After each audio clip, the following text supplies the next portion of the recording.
వెనకాల ఒక 10 మందిని వేసుకెళ్తూ ఉంటారు.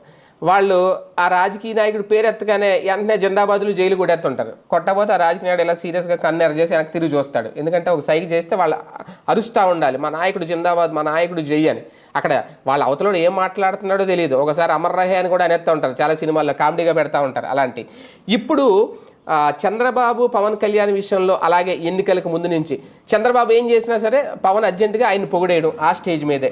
అసలు బాబు లాంటి నాయకుడు ఉండాలి, బాబు లాంటి సీఎం మళ్ళీ ఇంకో 10 ఏళ్ళు కావాలి, అసలు బాబే సీఎంగా ఉండాలి, పదే పదే పదే పదే ఇదే మాట. అంటే చంద్రబాబుని పొగడ్డానికో జై కొట్టడానికో ఈయన తోపుతురు అని చెప్పడానికో ఇంకెవరు అవసరం లేదు. పక్కనే అందుకే డిప్యూటీ సీఎం హోదా ఇచ్చారా ఆయనకు అన్నట్టుగా ఆయన చేస్తున్నారు. ఇది నా మాట కాదు, సోషల్ మీడియాలో బాగా ప్రచారం జరుగుతోంది. ఎందుకంటే మొదటి నుంచి కూడా ఆయన పొత్తుకు ముందు నుంచి కూడా ఆయన ఎన్నికలకు ముందు నుంచి కూడా పొత్తు ఎప్పుడైతే పెట్టుకున్నా అప్పటి నుంచే ఈ కార్యక్రమం అయితే ఒక రకంగా